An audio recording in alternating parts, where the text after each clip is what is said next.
Hey everybody, welcome back to Magic Orthodoxy. My name is David and this is a top 3.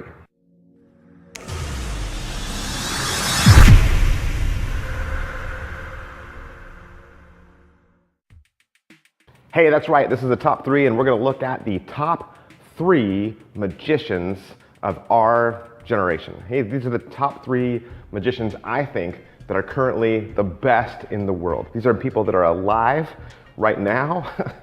And I think, you line up all the magicians from, best to least, and I think these guys are at the top 3. Gotta have some criteria though, because after I do this review, you're gonna say, well, what about this guy? What about this guy? What about this guy? Hey, all your suggestions, they're really good. Hey, I like all your guys too. I do. There's lots of magicians that I look up to and respect and think that are freaking awesome, okay? But there's only 3 that can be in the top 3. And so what are my qualifiers? What are my qualifications? Number 1, they gotta have skills, okay? They gotta have skills to pay the bills. They gotta have skills for days, okay? They gotta have no argument that these gentlemen can do it. They can pull it off. You could stick it in front of them and they could do it easy breezy, okay? So gotta have skills. Number 2, they gotta be a showman, okay? They gotta be a showman. They gotta be somebody who the world would recognize as being an entertainer. Somebody, that means that they can get up there, whether it's on stage or one-on-one, and they convincingly play the part of the magician, okay? Gotta be a showman. And number 3, popularity. Hey, if you're the best, then people know you. That's just how it goes. You can't say, well, what about this guy? Yeah, but if I walk up to some random guy on the street and I say, hey, do you like so-and-so? And they're like, who's that? Well, then are they really the best if the world doesn't know who they are? I mean, they're probably really good, but are they the best? And that's what we're looking at today. The top 3 magicians of our generation alive today. Let's get into it. Number 3, David Blaine. Gotta put David Blaine in the top 3. You got to. Okay, David Blaine, if you don't know, his name is David Blaine White. He was born April 4th, 1973 in Brooklyn, New York. Does a lot of his specials in New York City.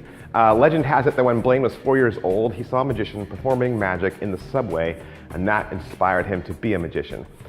His dad was a Vietnam vet who died very early on in his life.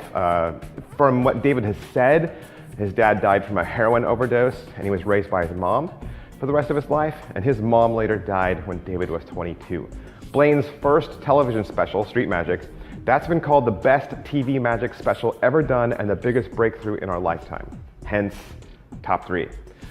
David Blaine revolutionized the way magic is shown on TV. He focuses on spectator reactions. That was a first. He blazed the trail right there. His idea was to turn the camera around on the people watching who were, watching the trick instead of being on the performer the whole time. And that made the audience watch the audience. And so the New York Times noted that he'd taken the craft that's been around for hundreds of years and done something unique and fresh with it. And according to the New York Daily News, Blaine can lay claim to his own brand of wizardry. The magic he offers operates on an uncommonly personal level. And so both Street Magic and then his second special, Magic Man, both had Paul Harris as his technical advisor. You might remember Paul Harris inspired the Strange Travelers effect that you see David Blaine done. Since then, David Blaine has done Buried Alive, Frozen in Time, Vertigo, Mysterious Stranger, Above the Below, Drowned Alive, Revolution, Dive of Death. He wrote a book, he did Electrified, and he did Real or Magic. All right, number 2, Teller from Penn and Teller. That's right, Teller. Teller was born Raymond Joseph Teller, February 14th, 1948. Teller is from Philadelphia, Pennsylvania. Teller met Penn Jillette in 1974, and they played the Minnesota Renaissance Festival. Of course, you know that Teller doesn't speak in his act. His persona, his stage presence is to remain quiet. And if you ever see him in an interview where he does speak, they kind of hide his face or they blur his mouth. Teller actually legally changed his name from Raymond Joseph Teller to just Teller. And he possesses a United States passport even that says that.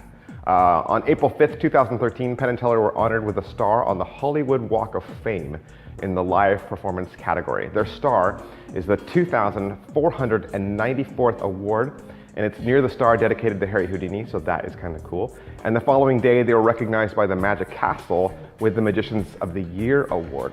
Teller has written books, he's co-directed Macbeth, he's been a guest on Bill Nye the Science Guy, he's been a guest on Miami Vice. Currently, right now, if you watch Penn & Teller's Fool Us, you know that Teller is the brilliant one. He is the mastermind behind figuring out how all those tricks are done. And then when you hear just his vast knowledge of just, knowing who developed each and every trick. And then if you ever go see him live, I've had the privilege of seeing him live. He is amazing. This guy can do cards, he can do close-up, he can do sleight of hand, he can do cigarette magic, he can do coin magic, he can do stage magic, he can do gag magic. He's by far skills to pay the bills, and again, widely known. Teller is your number 2. And number one, Derren Brown. Derren Brown is easily the best living magician alive right now. Derren Brown was born in Croydon, Surrey, to his parents, Chris and Bob, and his brother of 9 years, his junior. Brown was privately educated at Whitgift School in South Croydon, where his father coached swimming. You can see a little bit of that on one of his TV specials. He takes you back to his high school and shows you the pool where he learned. He studied law and German at the University of Bristol. And while he was there, he attended a hypnotist show by a gentleman named Martin Taylor, which inspired him to turn to illusion and hypnosis as a career. And while he was an undergraduate, he started working as a conjurer. He performed the traditional skills of close-up magic in bars and restaurants. And in 1982, he started performing stage shows at the University of Bristol under the stage name Derren V. Brown.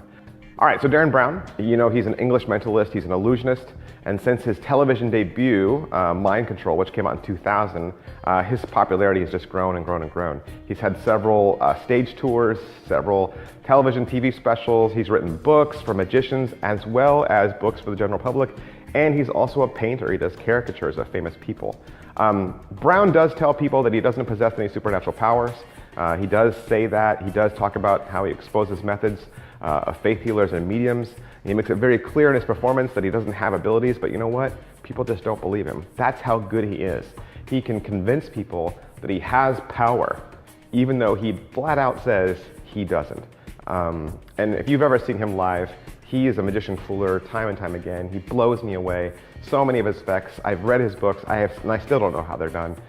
Easily, Derren Brown is your number 1. All right, so that is my top 3 of best magicians alive today. I hope you've enjoyed it. Maybe you've got your top 3. I would love to know what it is.